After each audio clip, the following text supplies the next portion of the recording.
And thank you so much for joining us for the presentation of the 2022 Demographics Report of the South Orange Maplewood Community Coalition on Race. I'm going to turn things over to Nancy Gagne, our Executive Director. Nancy? Great, thank you, Tegan. Let's move to the next slide. And just the one right after that, perfect. Thank you so much. So hello and welcome everyone. I'm Nancy Gagne. I'm the Executive Director of the Community Coalition on Race, and you are looking at our mission and our vision. And this is what we've been working on for 25 years. And if you're here and don't know that much about us, we encourage you to check us out on our website, communitycoalitiononrace.org. There's lots of information there to learn about us. To achieve this mission, we work under the guiding principle of intentionality. We are intentional in our efforts to create stable racial integration. And I want to just upfront thank the team that is presenting tonight, Tegan Culler and Darren Vengroff, who've worked long and hard on these slides that you'll see that cover this snapshot of racial diversity and integration in South Orange and Maplewood based on the 2020 census. And we can go to the next slide.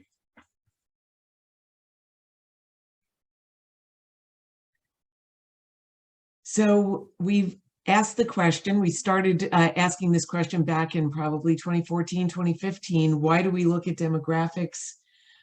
We look at this so we can examine the overall racial and ethnic diversity of our community. And we want to gain an understanding to inform decision-making so we can identify patterns and trends. And so we can adjust our approaches to intentional integration as needed.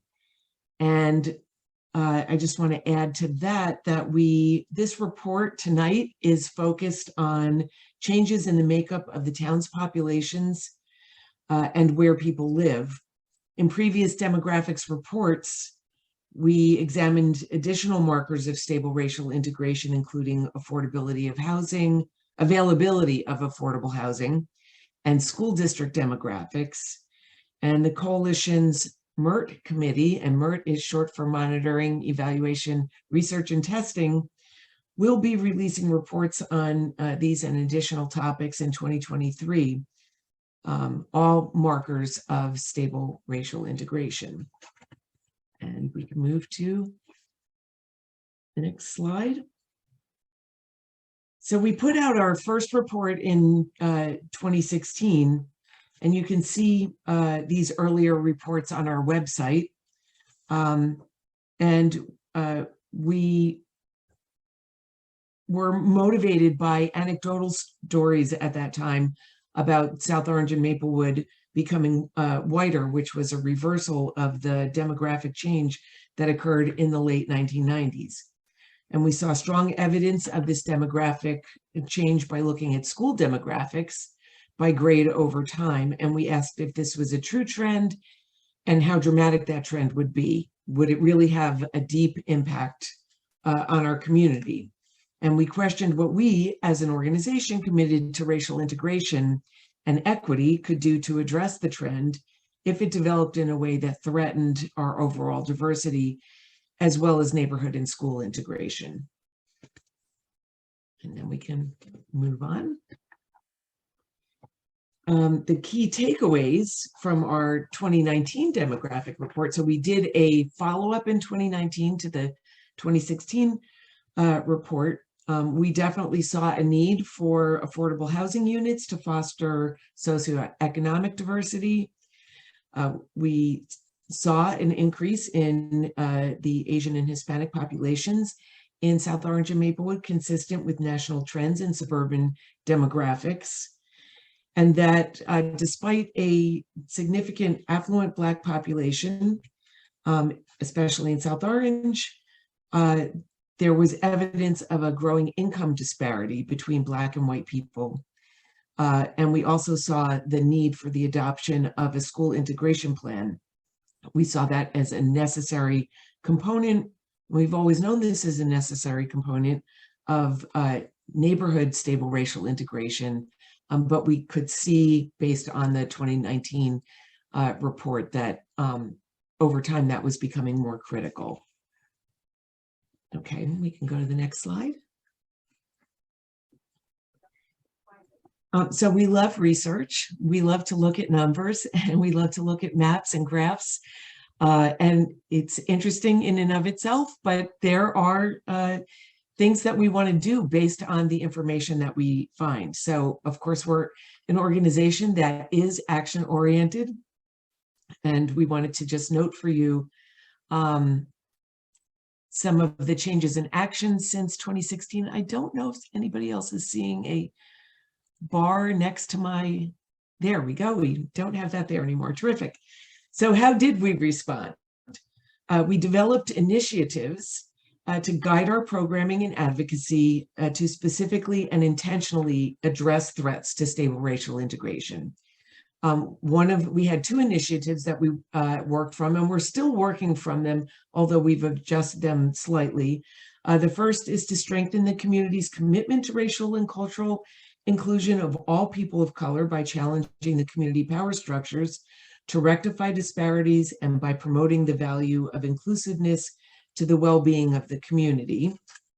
And our second initiative is to ensure the sustainability of racial integration in South Orange and Maplewood by both affirming and supporting the current population of Black people and researching and developing strategies to increase the rate of Black movers.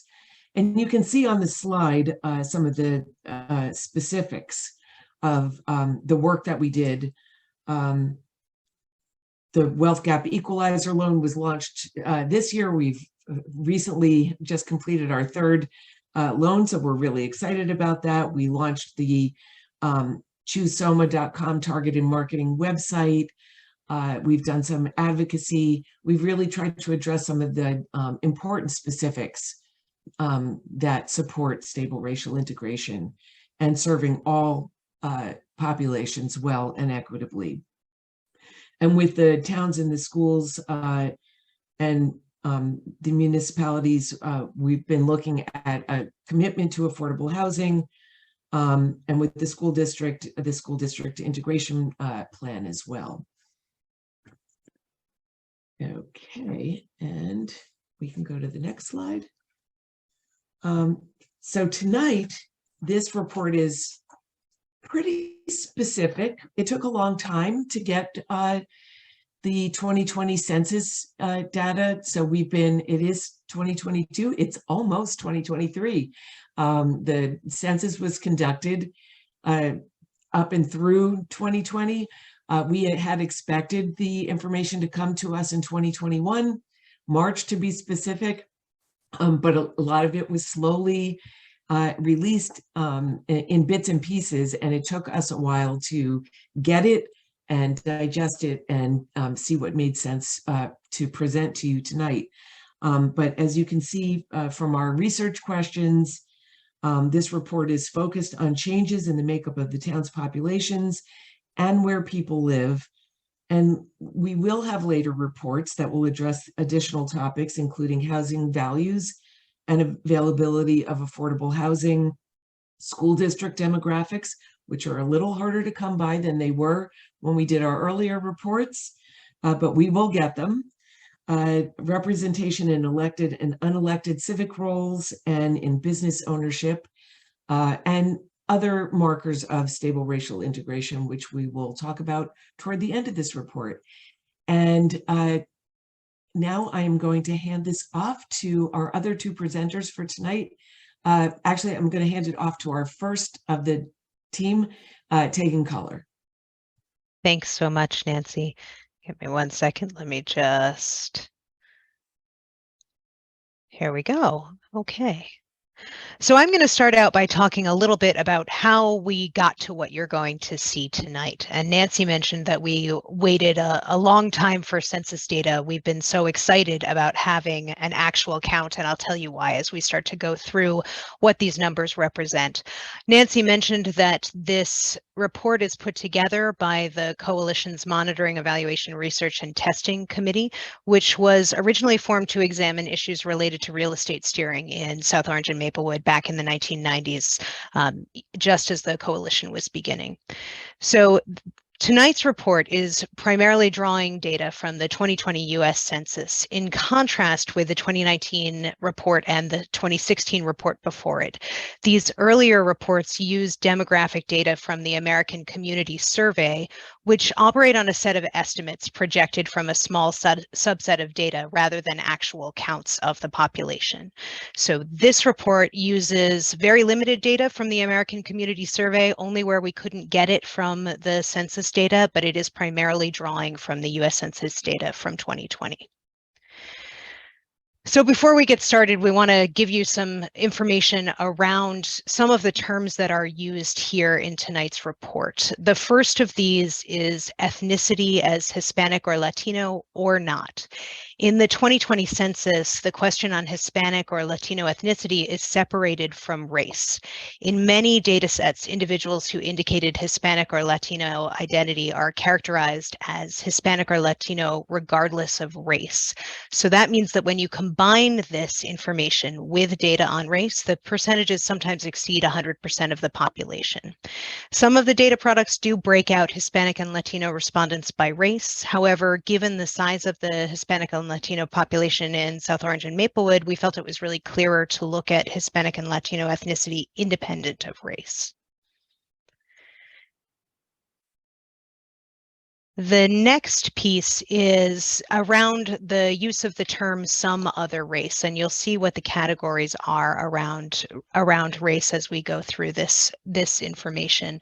And this is not on the slide, but just to let folks know as you're listening to us, when we talk about some other race, we use it sometimes and sometimes we don't. Nationwide, the census has indicated that overall, people who indicated that they identified as some other race overwhelmingly noted that they were of Hispanic or Latino origin when they were asked to specify.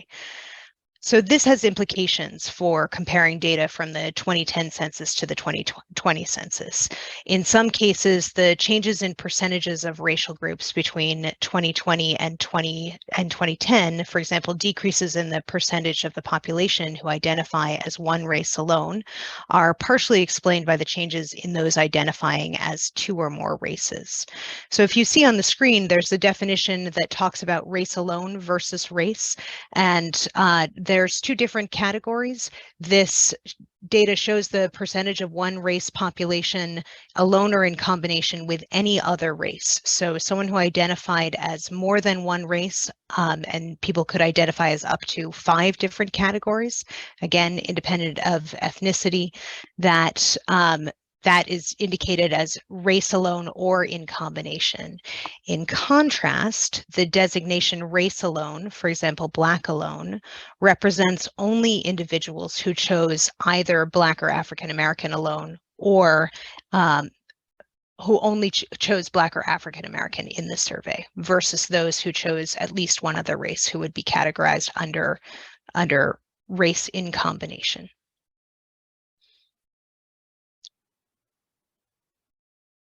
Sorry, just catching up on my notes here. So I was mentioning that there are implications for comparing the data because of the changes in the data reporting structure, particularly around changes in the way that people who identify as 2 or more races were asked to self-identify in the 2020 census. There are inconsistencies in the data. So you can see that when we talk about changes in the population, we're primarily looking at changes in race alone. The Census Bureau talks about these comparability issues, and we have some appendices that we'll share with folks when we share out the PDF, but they talk about how these inconsistencies in the data are to be expected. They're consistent with the pattern that emerged when the Census Bureau tested the revised question on race and ethnicity beginning in 2015. In order for us as a committee to be able to better compare data from previous years, particularly looking back at data from 2010, but also before that in 2000, this report primarily uses the race alone designation. In a few spots, we're using the race alone or in combination with other races, and we've indicated that where we've done so. This designation means that some changes are more pronounced, due in part, but not entirely, to the changes in the reporting designations that we had in 2020. Okay, we're also using some key definitions here around diversity and integration. And we've adapted these from the Oak Park, Illinois Regional Housing Center. Oak Park is one of the forerunners of intentional residential integration starting way back in the 70s. And we've adapted these definitions. So diversity is the presence of people of various racial and or ethnic groups in a given community. And you can think about this in terms of a key question of how likely am I to encounter someone of a different race and or ethnicity in my community? Integration occurs when people of different racial or ethnic groups live in proximity to one another within a community, and when they interact socially and participate together in a community.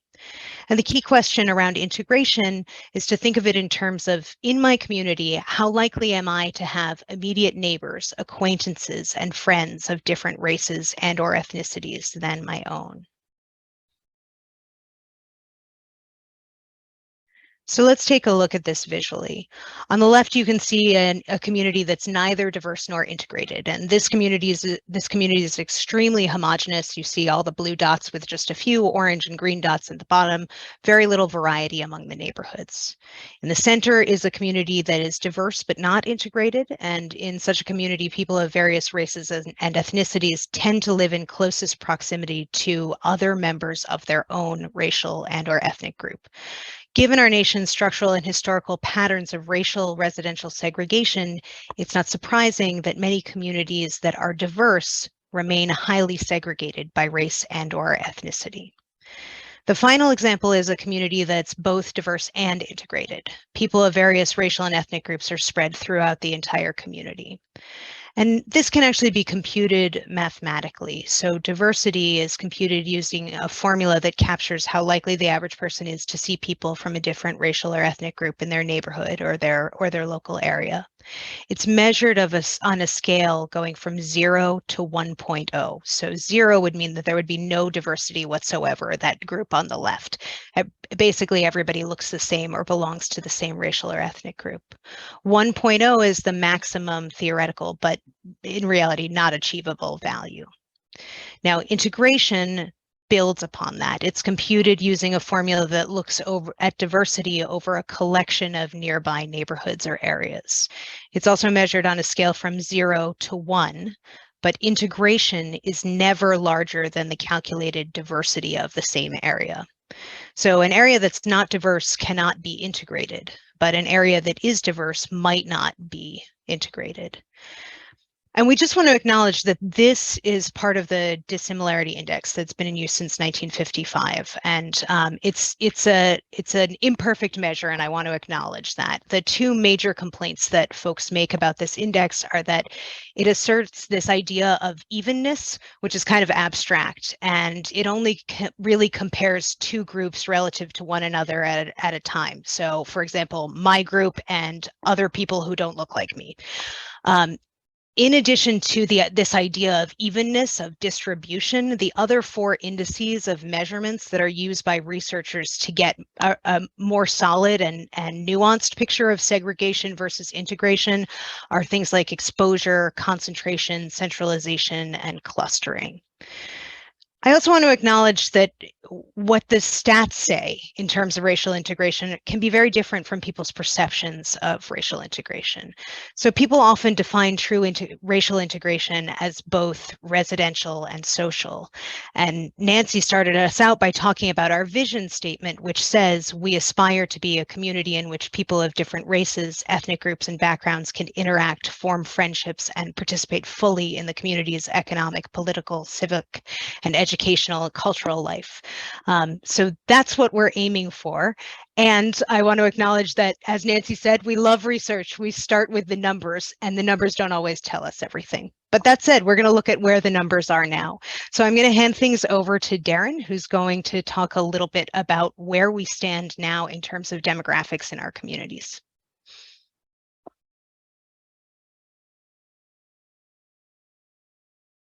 Okay, thank you. And the next slide, please. So we're going to start out. Oh, there we go. All right, good enough. So we're going to start out looking at a snapshot of what we saw in 2020. Later in the presentation, we'll talk about how things have changed between 2010 and 2020. But for now, we're just looking at kind of the status as of the snapshot taken in 2020 and the data that we've been able to get from the census on that. So here we have this in tabular form, and we're looking at the percent of different races and ethnicities within Maplewood, South Orange, combined together in SOMA, and then Essex County, the state of New Jersey, and the United States. And the key thing to look at is those last two columns, diversity and integration, which are using the formulas that Tegan was talking about earlier. And what you can see is that in all cases, integration is less than diversity. In some cases, it's closer to diversity than in others. And so if we look at diversity, SOMA as a whole is just ever so slightly above the national average across the entire country, slightly less than the state of New Jersey, and a fair bit less than Essex County. So Essex County is quite diverse. But then if you go look at the integration columns, you see that, you know, even though SOMA is very close to the US average in diversity, it's much more integrated than the United States are as a whole. You can see in that bottom row, you know, the diversity that is expressed in the country as a whole does not make it through to integration in most of the communities. So SOMA does stand out in that regard. South Orange, a little bit more integrated at this point than Maplewood. Okay, next slide, please. So now we're gonna start looking at this on maps for people who like to kind of see where different things are happening in different parts of SOMA. So SOMA, like the rest of the country, is divided up by the census into tracts. A tract is, you can think of that as an area where, you know, several thousand, possibly up to maybe 10,000 people live.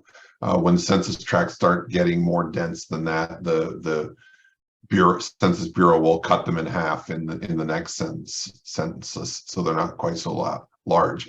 But these are the census tracts in orange and green here that make up South Orange and Maplewood.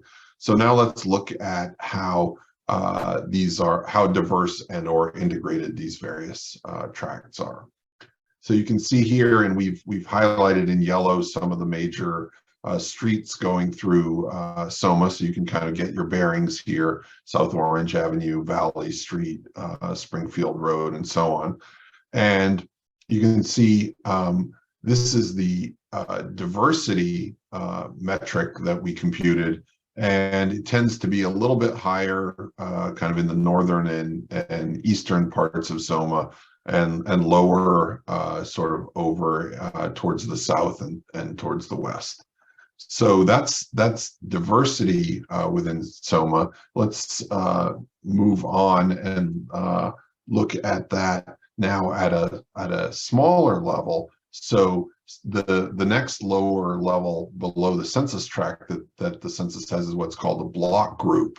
And each tract is divided into several block groups, as you can see here. And even within block groups, we have a fair bit of variation. We have some, that are in the, upper 60%, 60s, 67 or so. And then we have some down in the southwestern portion that are as low as sort of 0.31 in some cases. So it's a very localized phenomenon.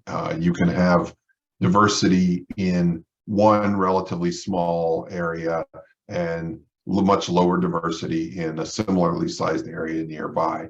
And that's really what causes us to want to look very specifically at integration, which we'll do on the next slide.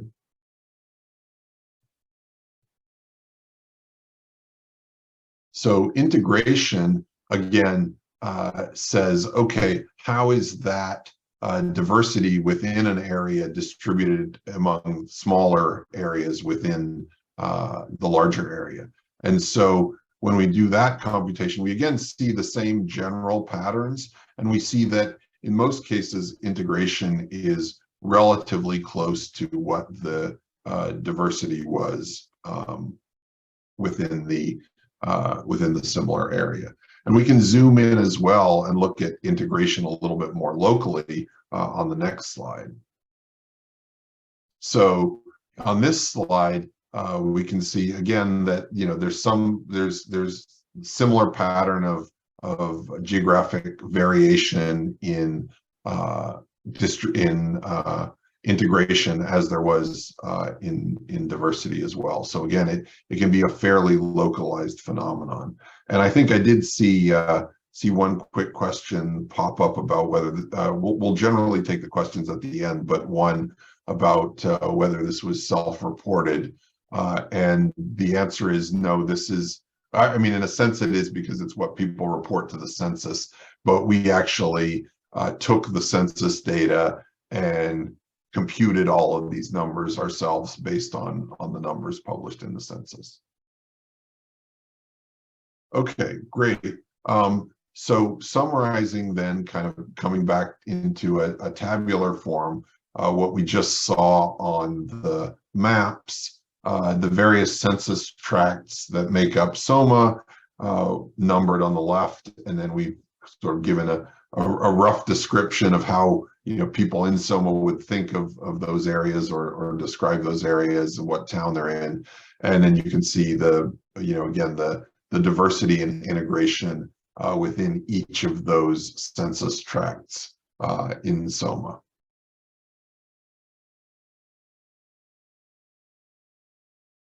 Okay, and then after this, we wanted to shift gears just a little bit and talk about the foreign-born population, which is a significant contributor to the diversity and integration that we see here within SOMA. And so we've got some summary statistics, again, taken from, in this case, from the American Community Survey that Tegan was mentioning earlier, because we don't have all the final 2020 census data yet, but the fraction of the population that are immigrants and that are immigrants from various racial and ethnic groups. Okay, with that, I think I will hand it back to Tegan to take us through some of the numbers on our local police and other numbers, and then talk about how some of the things have been changing. Thanks so much, Darren. And just, excuse me, just looking at this foreign-born slide, a couple of other points in addition to what Darren was mentioning. Again, these are our estimates, and it tracks with previous estimates. So nearly 80% of our foreign-born residents are people of color. And when we look at the primary groups, you'll see that the most represented groups here in the foreign-born population are the Black, Hispanic, and Asian populations in the foreign-born residents. Now, Maplewood has more foreign-born residents than South Orange overall, and although Maplewood has a larger population than South Orange, foreign-born residents make up a larger proportion of every racial group, more so than in South Orange, with the exception of Asian residents. South Orange has a larger proportion of foreign-born Asian residents. Okay, so now the police pieces. In November 2021 and updated in May of 2022, NewJersey.com and the New Jersey Star Ledger released a report showing that statewide, most police forces were not in fact representative of their communities. And specifically, they often skewed far whiter than their communities. In contrast, Maplewood and South Orange's police forces are largely representative of our communities. It's not an exact match. There is a gap in representation between both towns' Asian populations and the number of Asian police officers. However, I also want to acknowledge that according to the Star Ledger report, this is a statewide gap. This is something that's happening everywhere. And overall, the numbers track relatively closely. Now, there, again, we have some nuances in the data collection. The Attorney General's office, which collects this data on police recruitment, does not use the category 2 or more races in its data collection. So that category may be represented in the other designation here. While we plan as a committee to do a more thorough report on racial and ethnic representation in civic life in our 2 towns, we felt that this information was of special importance now, given the recency of the NJ.com report, and of course the many incidents nationwide that have prompted increased attention on policing recruitment and practices. So as you can see, the populations of the 2 towns are in the darker colors, darker blue for Maplewood, darker brown or dark orange for South Orange, and representation for the police force among Black police officers tracks pretty closely in Maplewood to the proportion of Black residents, higher in South Orange than the proportion of Black residents. Among the representation of white police officers, again, slightly higher in Maplewood than the proportion of white residents in Maplewood, slightly lower in South Orange on the police force than the actual population of the towns.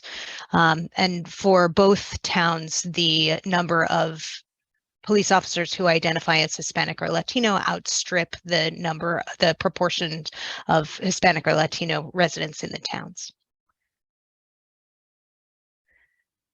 So now we've had a look at sort of a snapshot of where we are in 2020, or where we were in 2020, and it will be ready to give you new estimates, it seems, before we know it, because the American Community Survey is always putting out new estimates.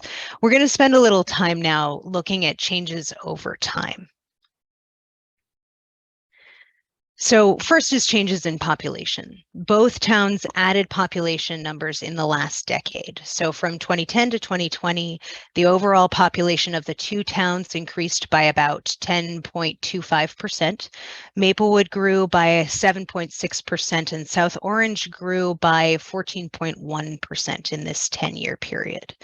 This is in distinct contrast to the period from 2000 to 2010, where the population of Soma as a whole decreased by almost 800 residents, or a little less than 2%. Maplewood lost a single resident between 2000 and 2010, but South Orange contracted by nearly 800 residents in that period.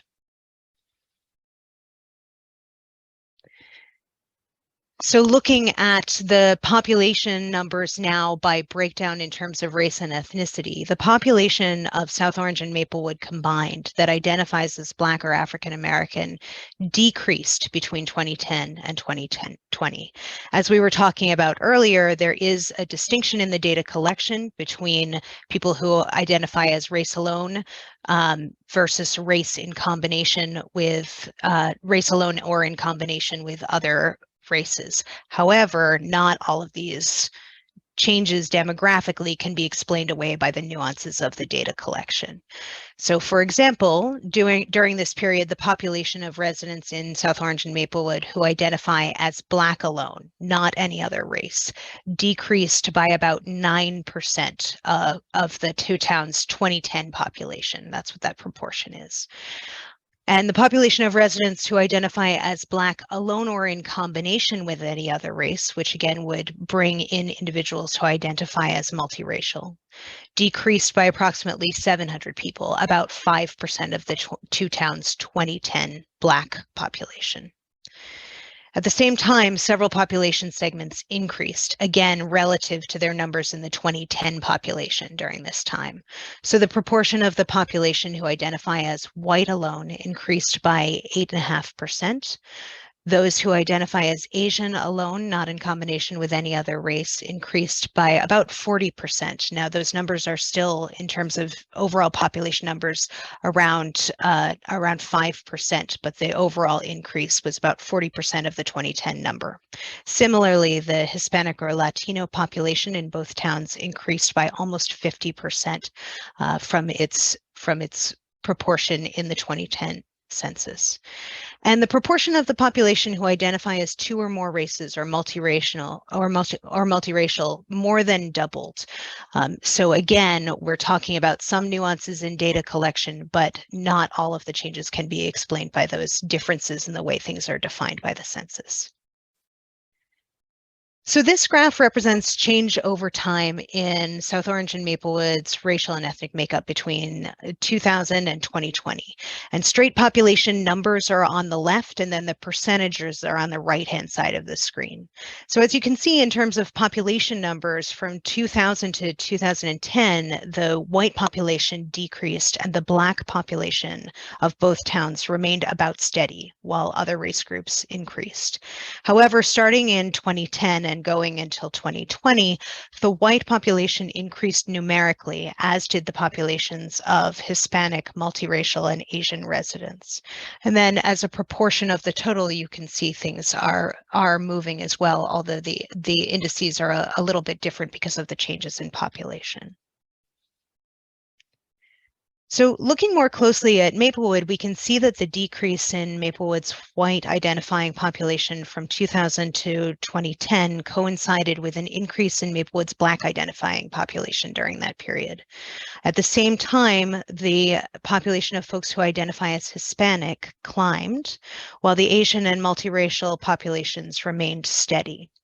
And then starting in 2010 and through 2020, the share of Black residents in Maplewood, and to a lesser extent, white residents as a proportion of the total population, decreased, and the proportions of Asian, Hispanic, and multiracial residents increased. So that's Maplewood. Now let's look at South Orange. In South Orange, we can see that the number and the proportion of Black and white residents decreased from 2000 to 2010. At the same time, the Hispanic, Asian, and multiracial populations increased.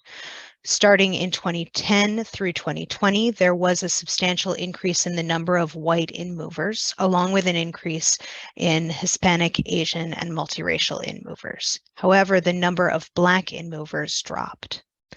From 2010 to 2020, the share of Black residents, and to a lesser extent, white residents as a proportion of the total population, decreased, while the proportions of Asian, Hispanic, and multiracial residents increased.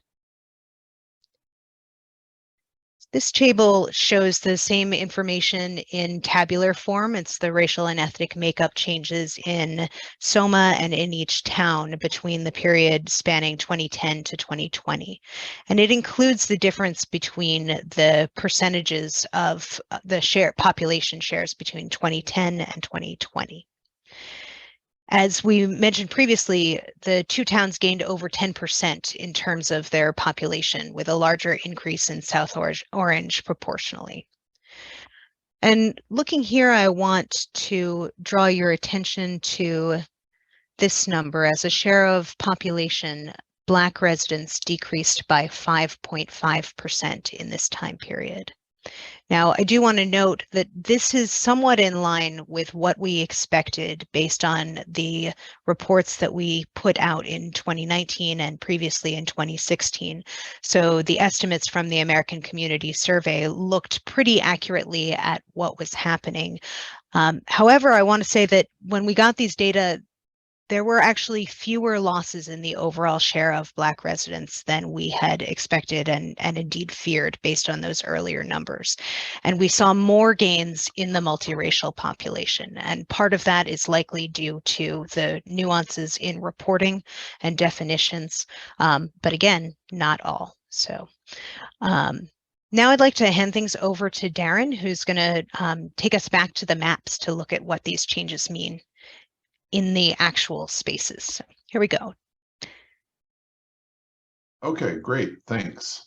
And what I'm going to start with is actually going back to our measures of diversity that we were looking at before, kind of at the block group level. But what I'm looking at here now is not the absolute diversity, but the degree to which it changed. And so the darker greens mean the particular area got more diverse. The purple means it got less diverse, and the sort of very pale green or even white color in the middle means not much changed at all. And so, you can sort of see some of the areas where diversity increased the most were actually in the kind of the Southwest, which is where we saw diversity that was lower than some of the other areas. So in the areas where it was even less diverse in 2010, it has become, it has gotten closer to the overall average in those areas. Whereas like in the Northwest, in the Montrose area, for example, we saw very little change in diversity. But if we look at integration on the next slide, we see similar things. We see a little bit more of an increase in kind of a lot of areas across the board, mainly because the diversity that we had is kind of getting more distributed throughout SOMA, and therefore the individual areas are getting a little bit more integrated. But as Tegan was mentioning earlier, these kind of numbers don't really tell the whole story, because there are a lot of different ways in which a neighborhood can be diverse or integrated, and different groups may be moving in and out, and we need to dig a little deeper to sort of see how that's happening to get the full picture. So if we go to the next slide, we can start to do that. And so here what we're looking at is the gain or loss of the population identifying as Black by block group all across SOMA. And so again, as Tegan was mentioning, we lost about 5%, or the Black population in SOMA went down by about 5%. And this sort of shows the areas in which that was happening. So, and these are absolute numbers. So, number of people who moved out minus number of people who moved in to that particular block group. And so, again, you can see kind of in the north and eastern part, again, sort of Montrose, Seton Hall, Tuxedo Park area is the area where those losses were most concentrated. And so if we go to the next slide, we see where there were very significant or where there were significant and less significant in moving of people identifying as Asian. And it looks like it's largely in those same areas. There's a little bit of an anomaly here in this really dark green area because that includes Seton Hall. And so I think what we're capturing there is largely a change in the demographics of the student body within that particular block group, as opposed to change in more long-term residents of Soma that we see in some of the other areas. Okay, next slide, please. And then finally, looking at people who identify as Hispanic or Latino, again by the same block group, and we see that same kind of Seton Hall University effect where we have a very dark green there, but we see in this case fairly uniform growth. There aren't a lot of concentrated areas of growth of Hispanic population, and again only one area where or a couple of areas where it went down. Okay, so sort of to summarize things, we'll jump on to the next slide, and going back to what Tegan was talking about, some of what I talked about, really as a whole, both diversity and integration have increased between 2010 and 2020. But as that shifted, if we dig a little deeper under those numbers, there have been noticeable differences in racial and ethnic makeup of the two towns. Again, there's a marked loss of Black residents, especially in Tuxedo Park and Montrose neighborhoods in South Orange, and College Hill and Hilton in Maplewood. So even though those were substantial, especially in the population of Black residents, they are actually a little bit less than what we anticipated based on the estimates that we had in 2016 and 2019. So when the final 2020 census numbers came in, things weren't quite as dramatic as we thought they might be based on the 2019 numbers in particular. We did see that there's a continued increase in white, Asian, and Hispanic residents. That's largely driving the overall increase in population in both towns and across Soma. And that's also causing the proportion of white residents in Soma as a whole to decrease. Although the total number of white residents grew, it didn't grow as fast as the total number of Asian and Hispanic residents in particular, and therefore the white population as a percentage did go down slightly. And as I mentioned earlier, South Orange in particular has seen an increase in Asian residents. It's also increasing in Maplewood, but not quite as dramatically. And we've seen an increase in Hispanic population more uniformly all across Soma, with that concentration in the Seton Hall area. But again, that's we believe largely driven by changes in the demographics of the student populations. All right, with that, I think I will hand it back to Tegan to take us through the final section.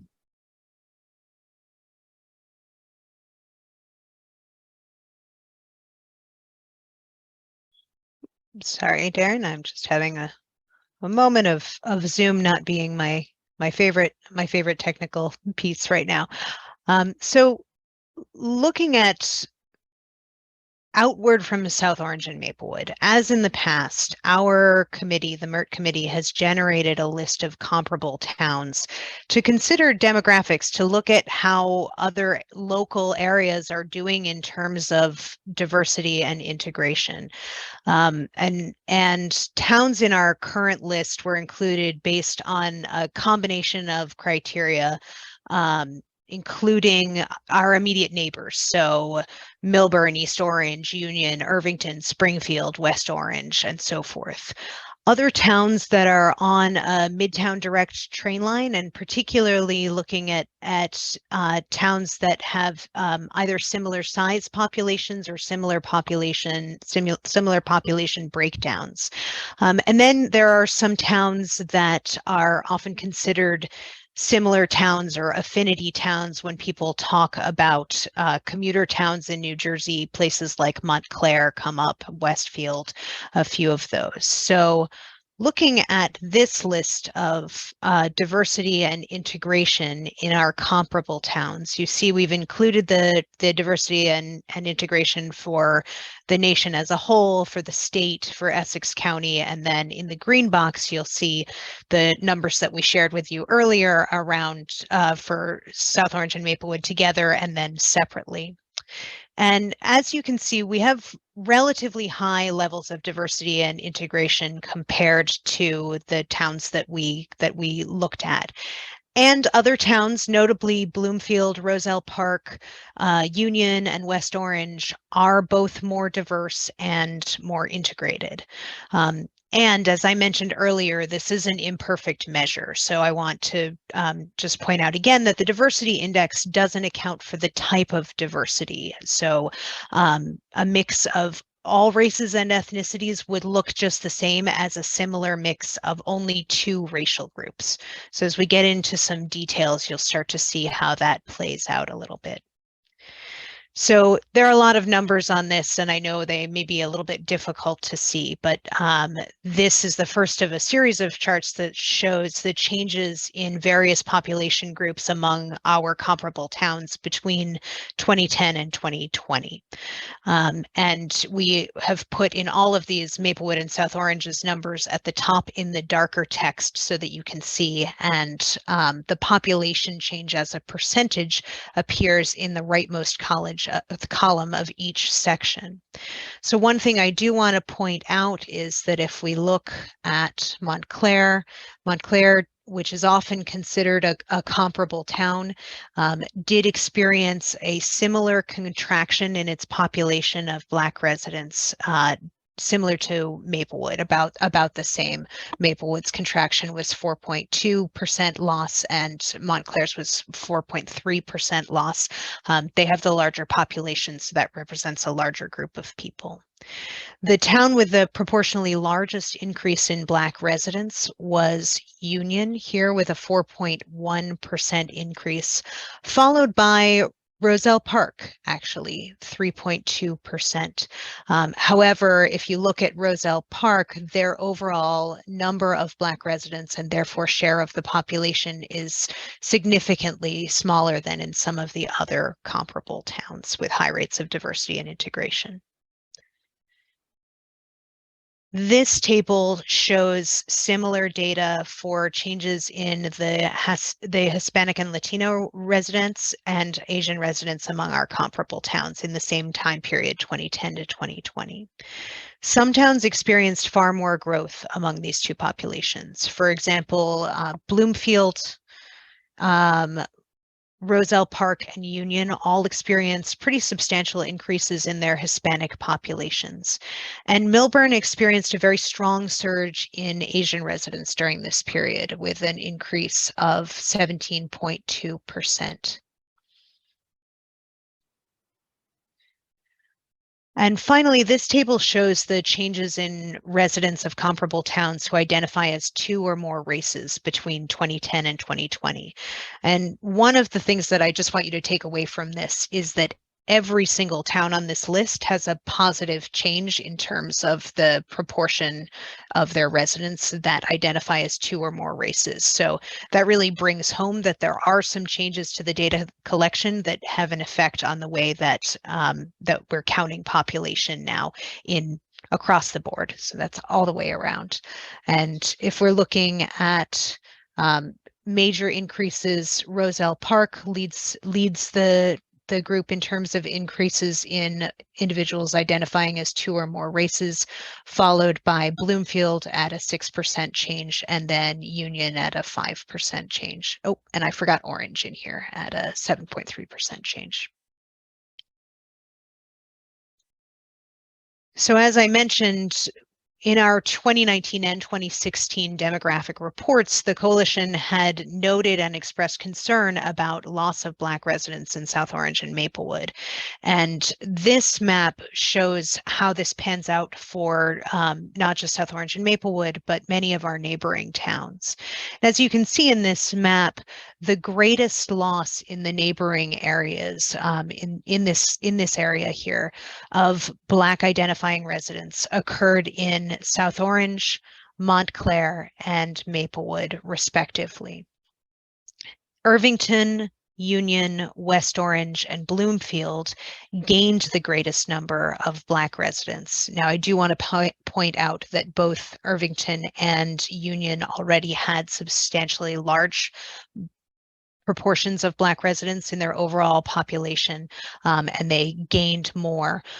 West Orange, however, and Bloomfield have really brought additional Black residents into their communities. So that brings us to the end of our numbers, and I'm going to hand things back to Nancy, who's going to give us a couple of points to close on. Nancy? Thanks so much, Tegan, and thank you both, Tegan and Darren, for all the work, the charts, the gathering of information, and the maps. And for those of you who noticed that it says Springfield Road, we'll make sure to change it to Springfield Avenue on our map. And I also wanted to just offer this other caveat. You've heard everybody mention, or both Tegan and Darren mention a number of times, they offered caveats for the interpretation of every slide. So any given slide in this presentation can't really be taken in isolation. It is a full report. You know, if you only walked away with Tegan's last map, you would have an incomplete story of what it means to compare ourselves to other communities and to what has happened in Maplewood and South Orange since the collection of the census data from 2020. So we don't want anyone to isolate any of this information, but really take it as a full report. We also are heartened by the fact that, you know, the work of the coalition over 25 years, we've seen growth in diversity and integration in surrounding communities, and we've experienced some stability and growth in populations that had low representations in the 90s. So we feel good about that, and we think that that is a good story to tell, that segregation and resegregation is not the norm. It doesn't have to be the norms for suburban communities. That's always a warning we hear from researchers, that so many communities that experience this dramatic demographic change that South Orange and Maplewood experienced in the 1990s would become segregated communities. And that didn't happen here. And we are really part of a handful of suburbs in the state and across the nation that have managed to maintain that stability. And we know that we have to stay vigilant, and these bullet points that you see here, racial and ethnic discrimination in rental and home sale markets, marketing outreach, purchasing power, racial wealth gaps, the preferences of home buyers and renters. Those are really focused on housing, but we definitely want to remind people that there are other critical issues that support or forestall racial integration, especially equitable access to community opportunities and equitable treatment of all people in general, a community that serves people of all races well. And we know that, as I mentioned, you know, you saw in so many of these slides, the growth in Hispanic and Asian populations in Soma, and we know that there are significant challenges to those populations as well in moving and living in integrated community. We also want to point out the lack of affordable housing in our towns limits socioeconomic diversity, and it's important for us to keep in mind that does not account exclusively for the persistence of racial segregation, but it is a contributing factor. And as many of us know, Black homeownership rates in the US continue to be the lowest of any racial group. The pandemic has further exacerbated that, and record high home prices and low inventory have added to longstanding systemic issues. We are aware of that in our own community, and if for those of you who don't know, well, I mentioned earlier on that we have our wealth gap equalizer loan, that we've launched, that we've made our 3 loans. That is not going to solve the problem here or anywhere, but it is one of our one action that we've taken to address that. I want to make sure that I'm not missing any of my final points. Okay, we can go to the next slide. Future reports. We've got a lot of work ahead of us that will cover other markers of stable racial integration, housing values, affordable housing. Again, such an important issue for our towns and our region, school district demographics, governance and civic life, and businesses, because as we keep noting, it's the whole package. What's in our vision is the whole package, everything that we are integrated in every way, and that people have access to all opportunities in the community. And we hope to be releasing the, reports in these areas in 2023. And I think that takes us to the end. I forget exactly what, oh, thank you so much. Final slide to thank the committee, the MERT committee. All of these people have contributed off and on throughout 2020, 2021, and 2022. You saw the 3 of us tonight doing the presentation, but we did have everybody you see here working on these issues.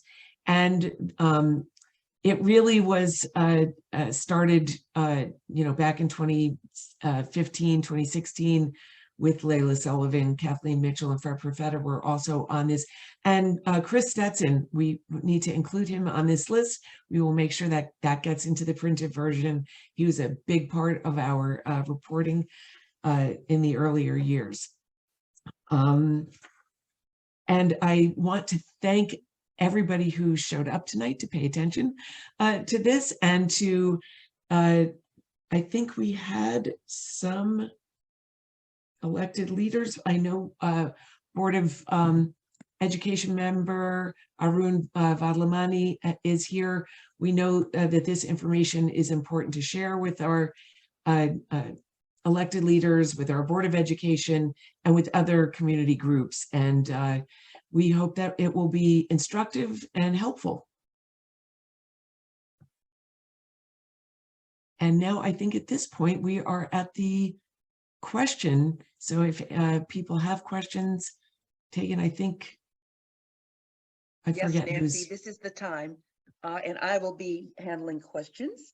Terrific. This is Audrey Rowe, Program Director. Thank you everyone for participating. I know your heads must be spinning.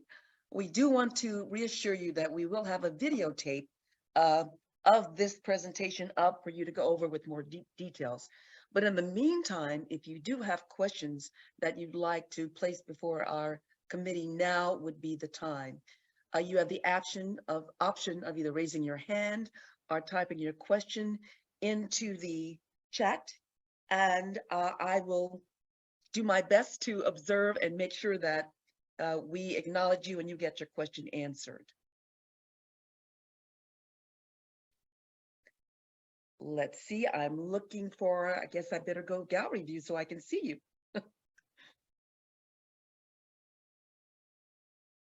Okay, as I scan the various faces here or names here. I don't see a hand raised.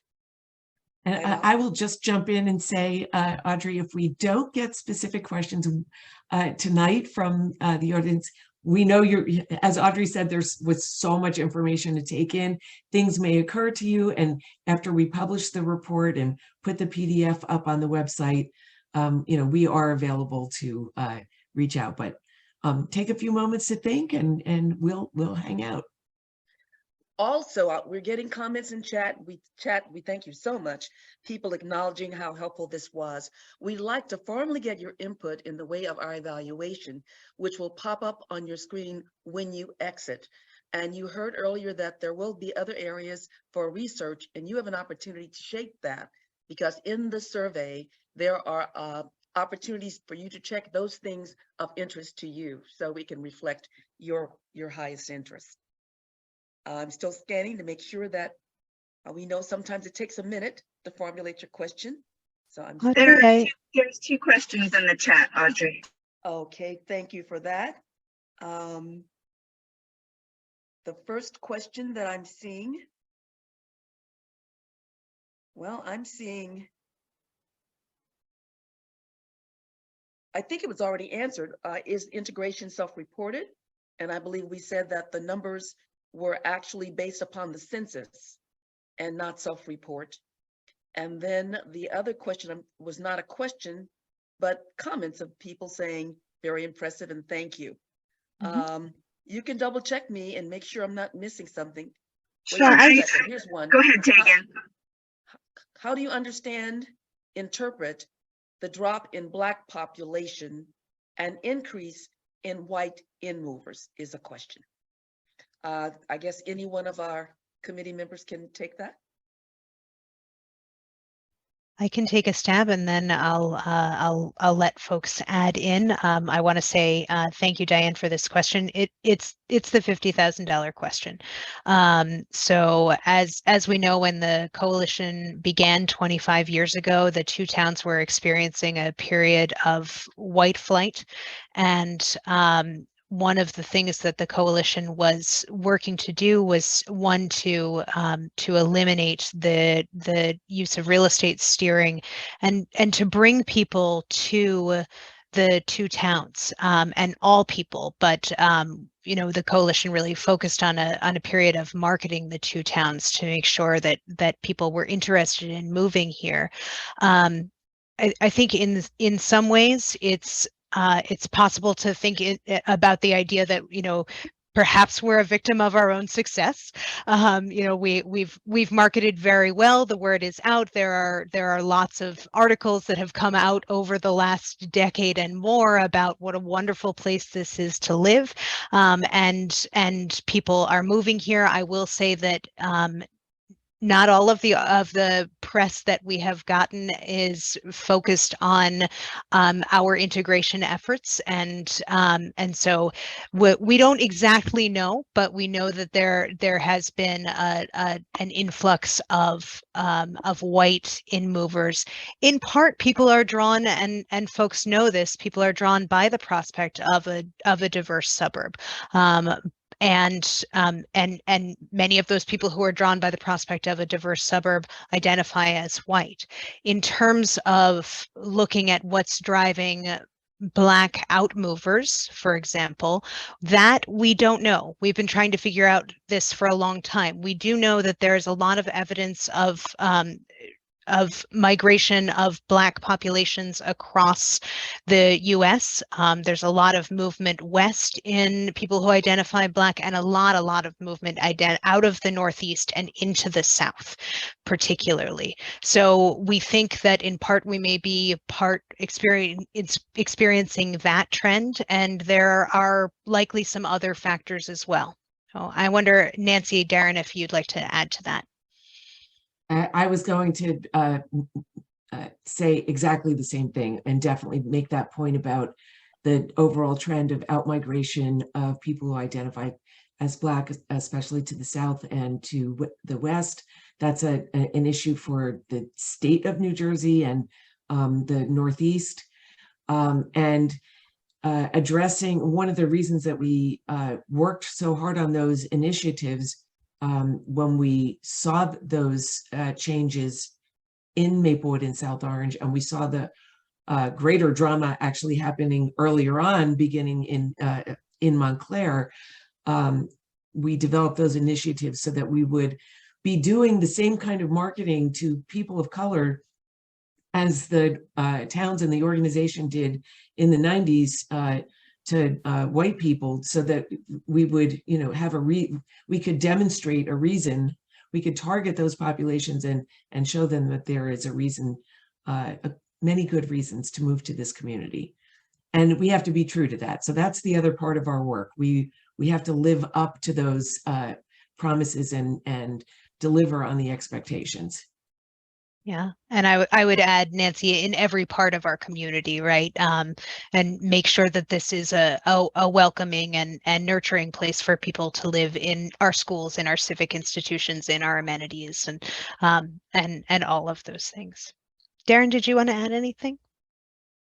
I think the great answers. I think the only thing I would add is that, as we mentioned, we're trying to work on some additional reports, and there's some data that, I think largely because of COVID and other and the delays that caused in the Census Bureau, that we just don't have yet around housing and other things that, we're going to try to dig into and correlate with some of the data we currently have that we presented today and understand what might be driving some of this. But we're as curious as any of the rest of you are to find those answers.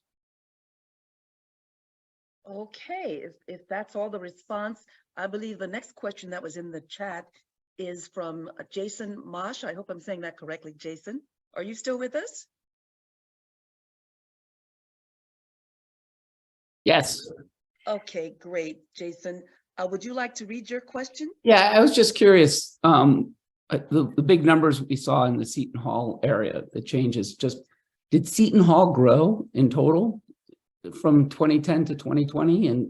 And how did that impact the overall mix within the numbers we were seeing if you excluded Seton Hall? Yeah, I think it wasn't so much that Seton Hall grew dramatically as that what we saw there was part of a general trend nationwide of pretty radical changes in the demographics of college students, in colleges and universities all across the country. And, we happen to have one of them here in Soma, and that's why you saw that concentrated change there in that area. And I would add, one of the things that we're curious about is how much of that change is actually the university versus the surrounding area, because there are neighborhoods that appear in that census tract as part of that area, but are not, obviously affiliated with the university. So one of the things that we're hoping to parse out is what changes actually happened in the surrounding neighborhood versus what proportion of that the university is responsible for. Although Darren's point is well taken, that there have been some really substantial shifts in folks who are going to college and the demographics of folks who are going to college. And I think Tegan, you made this point when I questioned this, and that the census happened in 2020. It was a pandemic, so there's people who moved here, students, graduate students, the graduate student population or the residential population of students was a little more stable. So people actually stayed and answered their census living here during that time period. And that may, based on what Darren said about the changes in the population at universities, may have contributed to that as well. Okay, another question. This one from Peter Shapiro at Seton Hall. Nice to have you, Peter. Would you mind reading your question?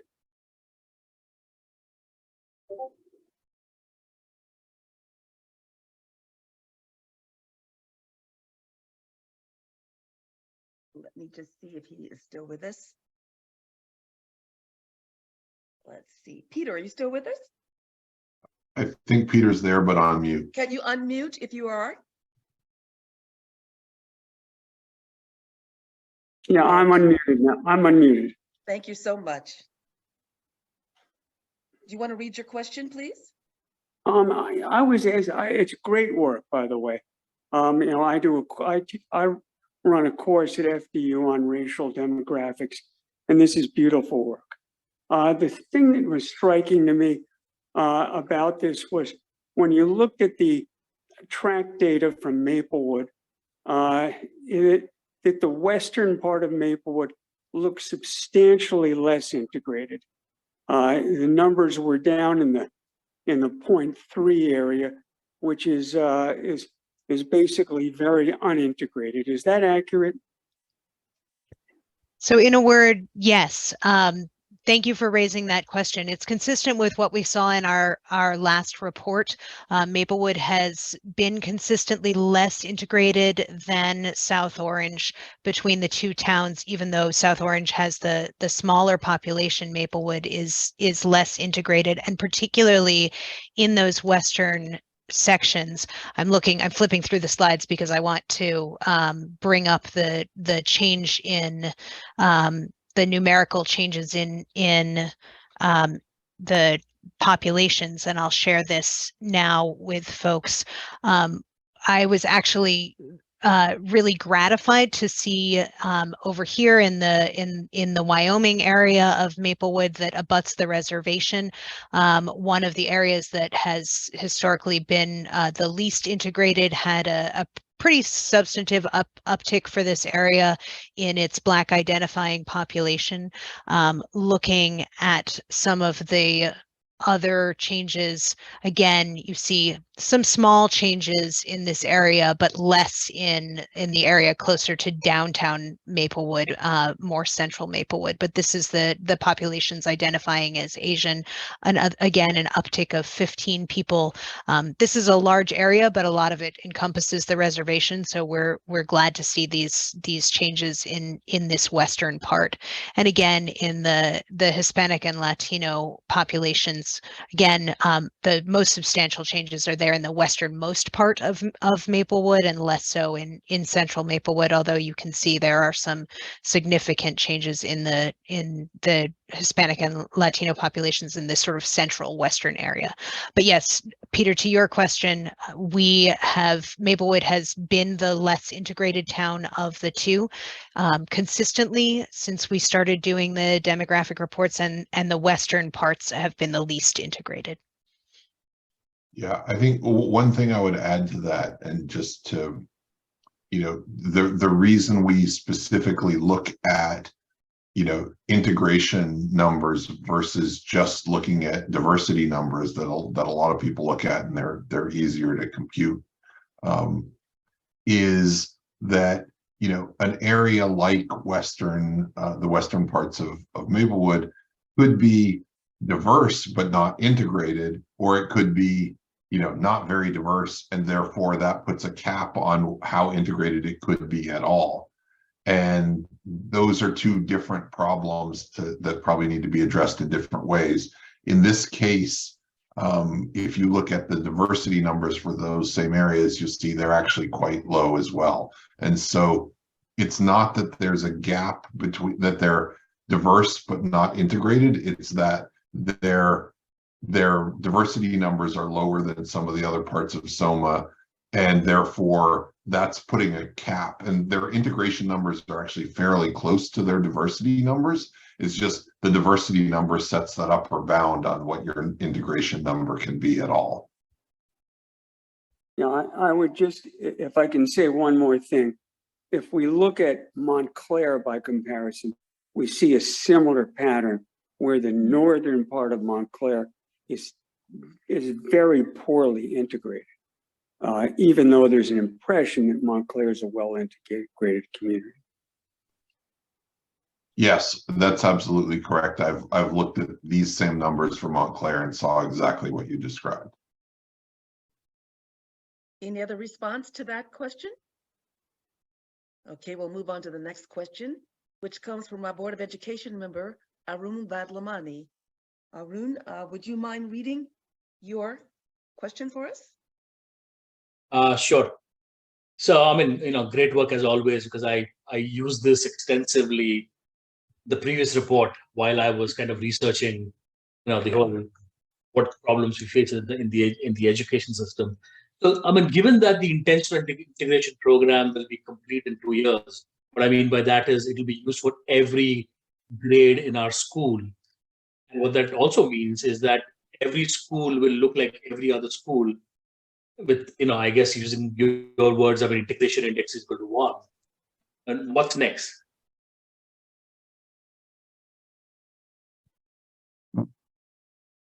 Go ahead, What's Darren. next in the school, or what's next in School? Yeah, I'm a little community as more a whole? biased. I'm focusing mainly on schools. I mean, I understand the demographic trends, but for schools, we would have achieved what we set out to achieve 25 years back. It took a long time, but I'm not saying it's perfect, but it's there. It's happening right now. Kindergarten, first, second are integrated. 5th grade is integrated, and by next year, in 2 years, 100% of all the grades will be integrated. Sure. So now that we achieved that, which is great, we should make a big deal out of it in 2 years. So what's next? What's like the next big thing which we're looking at from the education/student population point of view?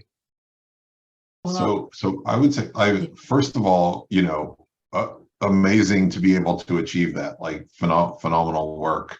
But echoing one of Tegan's earlier points about, things not necessarily staying the way they are over an extended period of time. I think, it's what's next is for us not to take our eye off the ball and sort of let it say, we've reached that landmark and now we can sort of stop working on it, and then it will stay where it is without ongoing attention and care. And I would add, I'm sorry, Darren, were you done? Yes. Okay, I'm just going to add to that yeah, we can't, we have to keep our eyes on things. We want to pay attention to the intimate relationship between housing and schools. So our hope is that the integration of all the schools drives more integration in all of the neighborhoods. So anywhere where we're experiencing reduced diversity or reduced integration, or lower integration levels, we want to see those levels grow. Now that we can report out to the rest of the world that our schools are integrated, that you can move to this community and be guaranteed that you will be in an integrated school, that should help the diversity and integration of census tracts. And Thank you. I would also add to that, and I see MERT committee member Sally Unsworth echoing this in the chat. So thank you, Sally. We talked earlier at the very beginning of the presentation about the divide between statistical integration and people's perceptions of integration. And the numbers are important. It's very important that we have our schools to be truly integrated across both towns, and both the kids and the parents and the staff in the school need to feel that integration as well. There has to be a sense of equity in the schools, of equal opportunity. We need to continue our, the work of both towns and the Board of Education to be able to close the achievement gap, to make sure that people feel that they can achieve, that students feel that they can achieve optimally within our school system as well. So the numbers are a start, and they're a very important start, and they can drive other things in our towns, and this work will be ongoing. You're muted, Audrey. Thank you. Any other responses to that question? If not, I want to remind us, if we're not speaking, to mute our mics. And I believe we have our last question coming up from Marcelia Keen. I hope I said that correctly, Marcelia. Are you still with us? Yes, that is accurate. Okay, I believe that what you were just saying partially answers my question, because I was asking about what measures are being undertaken to improve integration. Diversity is very important, but integration is what actually establishes you as a community. So I was interested in actually, understanding what measures may be being undertaken in the future to improve integration. Schools are very important.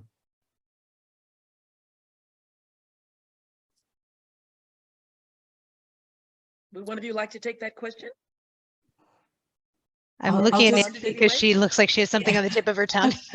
I would just say, well, first of all, we agree schools have been an important, a critical factor in our, first I'm going to repeat what I said before, that housing, residential integration is completely tied to school integration and how well and equitably we serve students of all races in the schools. And it has been an important part of our mission. We've paid attention to it from the very beginning, the importance of not just school integration, but serving all children well and excellent, giving all children an excellent and equitable education is intimately tied to the success of stable racial integration in our community and all communities. As you know, New Jersey is devoted, as most places are, but we're really devoted to our borders. And we have to do the work at a very local level, but we hope that this has a ripple effect to other communities as well. And Nancy, I would just add for Ms. Keene, there are so many pieces of work that are happening within the coalition and also in our communities at large to really increase integration. And just to name a few, there's the wealth gap equalizer loan that Nancy had mentioned earlier to promote home ownership among Black in movers in particular, and all the way down to something we'll tell you about just before we leave, which is we have an upcoming very fabulous series of events, circles on race, and I'm getting the name completely wrong, but we're going to start a set of structured discussions that beginning in February that will really examine, that are intended to be multiracial, conversational, and exploration groups around racial identity and around what creates white supremacy and how to dismantle that.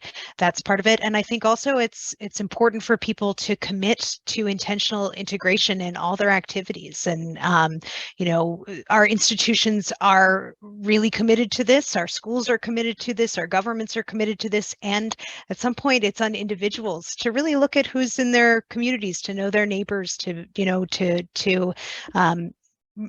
build those bridges and make those connections as well. So that's part of it. It takes a commitment throughout the communities.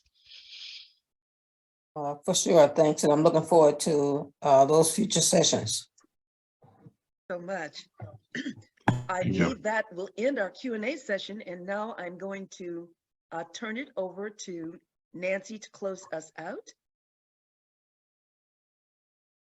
Great. I think we have some couple of slides, closing slides. We do. I just have to find them. There they are. Terrific. So as Tegan was mentioning, we have so much good programming coming up in 2023. We will begin the year with our Dr. Martin Luther King Jr. observance at Columbia High School. The public is invited to attend. We're back in person this year. And we often do a volunteer fair. We're going to not have that in person, but we are committed to supporting volunteerism in our community and surrounding communities. So we will be tackling that following the observance. A big part of our observance is also the luminary lighting. We invite people to check that out on our website. That's a big part of how we end the observance, to get people to light luminaries in front of their homes or businesses as a sign of peace and commitment to the Dr. King's vision of the beloved community. And we have many things happening in February, Black History Month events, but one of the most important things I think happening is the beginning of our Deconstructing Racism workshops. You can register on our website, communitycoalitiononrace.org. There will be a lot of information going out about that coming soon. And if you're not on our e-newsletter list or our contact list, definitely fill that out on our website as well, so that we only send out a newsletter once a month. We don't bombard you with a lot of information, but if you want to know what's going on, getting the newsletter is a good way to stay on top of all of those things. And again, I want to thank everybody who stayed for the duration, paid attention to the information. We hope that you will share it, go back and look at it. As we close out, I think we'll go to the next slide. We're going to ask you to take our survey. It will take you just really a few moments. It gives us good information about how to improve this and about who is here and what you got out of it and how you got here, actually. So please complete our brief survey. Thank you again to our presenters, our team, and all of our supporters. Can't thank you enough.